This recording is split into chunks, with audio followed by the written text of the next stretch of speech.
Can we talk about what the Immigration Minister released today, which is videos of asylum seekers who are now in Papua New Guinea, and they're speaking down the barrel of the camera and they're trying to send the message, don't come to Australia by boat because you might end up in a place like Papua New Guinea.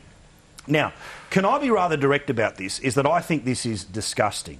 This is shameful. Now, regardless of how you feel about boat people and regardless of how you feel about the asylum seeker issue, I think when you look at this stuff, I'm reminded of hostage videos. This stuff is frankly weird. Have a look.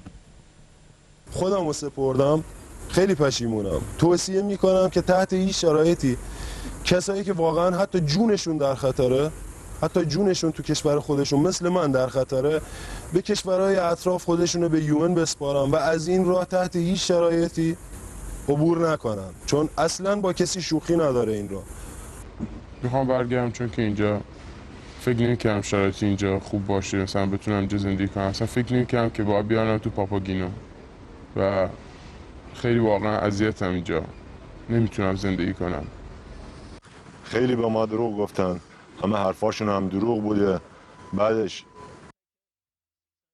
Now, the Immigration Minister, Tony Burke, had the serious face on while releasing this today. Remember, 2 and a bit weeks out from a federal election. Have a look. What we have in that footage is people who have been customers of people smugglers saying that the product they paid for has indeed been taken away. It's not easy footage for anyone to watch. It's a reality of the sort of trade that people smuggling is and the sort of exploitation that by definition it involves. Now, Jonathan, I'm going to go to you first. There's 2 things about this. I find, and I get that the whole point of the video is to be unsettling, but I think that this particular tactic from a government, forget that it's this government, forget that it's the government I'm not cheering for at the election, this seems to me to be a step too far. And secondly, is not this government in caretaker mode? How the hell can they do this a couple of weeks out from a federal election? Well, it fits into the same genre of programming as their photograph of this woman, you know, bawling her eyes out with her head in her hands, you know, that they published on the Department of Immigration's website a few weeks ago. And I suppose it also, you could broadly throw it into the same bag as their advertisements that they've been running in, you know, the Sydney Morning Herald and the Australian and the Adelaide Advertiser, which targeting all those people smugglers who are daily subscribers to the Sydney Morning Herald. Yeah. So it fits into that sort of category. In terms of the caretaker conventions, well, there are serious concerns about the actual print advertising that they've been buying. You know, the government claims that it's necessary communication, that they're attempting to you know, tell people overseas that this is not a journey they should be taking. But from what it really seems like is that they're actually targeting voters who read the Sydney Morning Herald and the Adelaide Advertiser to try and basically show them how tough they've been on asylum policy. And I've got to say, Chris, that is despicable. To actually use people, and I've got to say, I know I'm going to get in trouble for saying it, but it reminds me of a damn hostage video because effectively that's where these people are. Look, it is just shameless. You know, I hadn't seen this until late today. I mean, it is just shameless. This is a government that 6 years ago decided to tear down our tough border protection regime and started this problem. And for years, while people were telling them they needed to do something about stopping the dangerous flow of asylum seekers into this country, they said there's nothing you could do. It was all push factors. There's nothing Australia could do. Now suddenly, like within sight of an election 6 weeks ago, they suddenly come up with the PNG solution. And now 2 weeks out from an election, they're doing this, our own government. Yeah. Filming people like this and making them say whatever it is they want them to say. And more people are going to see this in Australia than in Iran or Pakistan or Afghanistan. It is shameless and grubby politicking. And I just wonder whether they've really thought this through, because if they think that's going to show the Australian public that they're tough on border protection, I think they're wrong. I think Australians are smarter than that. They're going to see it as something very tacky and desperate. But and it's that thing where I'm trying to think about, and I know the message, that I know the argument in the defence of it always, Miranda, is going to be, we have to send the toughest possible message because we want to stop people drowning in boats. That makes sense. But to physically use people who, let's say, they got on a boat because they were fleeing from trouble, they were trying to apply for asylum, they were potential refugees, they're now sitting in a camp not by their choice in Papua New Guinea, and we're using them as props. That's really weird.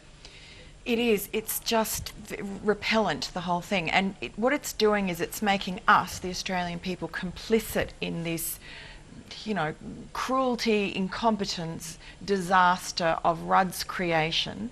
You know, it is, of all the things that terrible things that Rudd has done, this is the worst, and that is the human misery that you see. And Australian voters do not enjoy this. We shouldn't have to be having this on our consciences.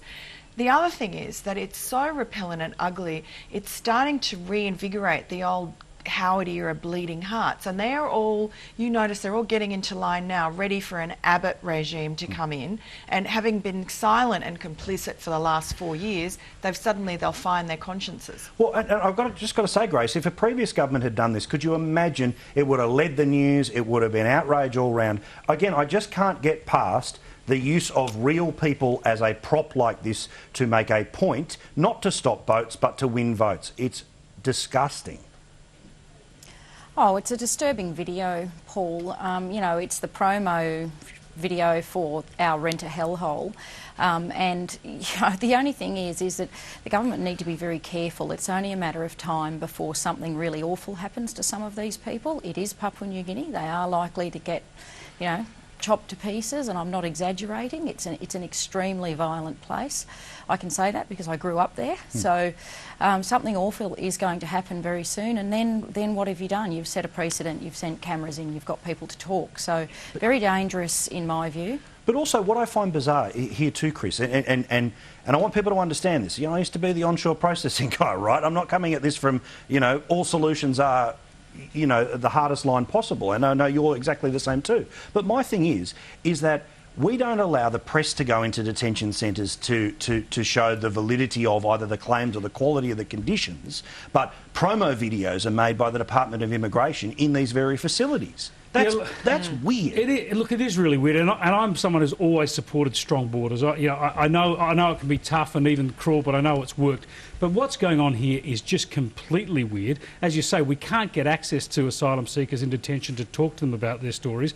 This is a government that's rejected any suggestion of tough measures in the past. In fact, this is a government to this very day that when it intercepts boats does not even say to them, hey, would you mind turning around and going back to Indonesia? Does not even attempt to turn them around, just grabs them and brings them into Christmas Island.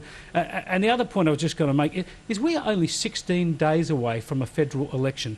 If Tony Burke and his department really think that this is some stunning new tactic they might want to try, you know, well then they've got 2 weeks they can bed it down and think about it and do it after the election. The fact that they're doing it now smacks of really grubby politics rather than a proper solution. But again, to you, Jonathan, again, the caretaker provision here, I thought this sort of stuff, if stuff's being done, national emergencies, national security, I thought that you had equal briefings for opposition and government. To be honest, if this is the urgent tactic that must be done, surely Scott Morrison's in the room.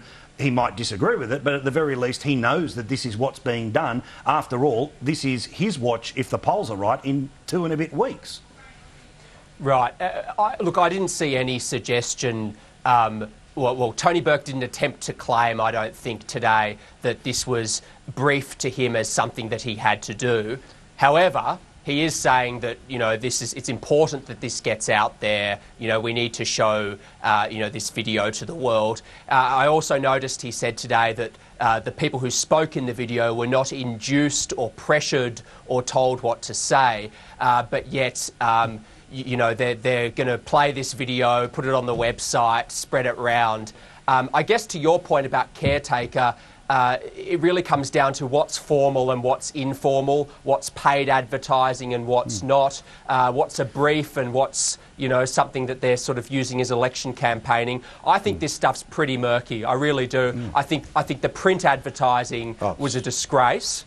and this is certainly borderline. Yeah, I agree. Look, I'll take a break in a second here. Miranda, you get the last word on all of this, though. Well, I mean, for Tony Burke to say that these people were not induced, you know, they're not there on their own free will. They're pretty much incarcerated on this, you know. Someone suggested to them to make the video because this is not stuff that's filmed, you know, it's not a Vine video. They didn't make this. No, and they don't look, I mean, you can't even tell because what makes it even more disturbing is that sort of pixelisation of their faces. As you say, that's the hostage video element of it.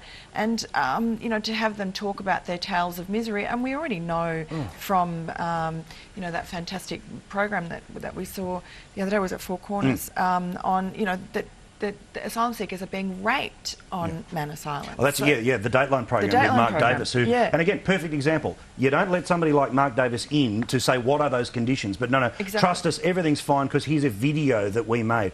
That's disturbing. Regardless of your politics, and that's not about Kevin Rudd and all the rest of it, that is a disturbing line that was crossed today, and people should feel duly outraged, and they should be pressured on this tomorrow. And I hope the media follow up on this for the distasteful thing that it is, not just a little thing that happened today. A line was crossed today, big time.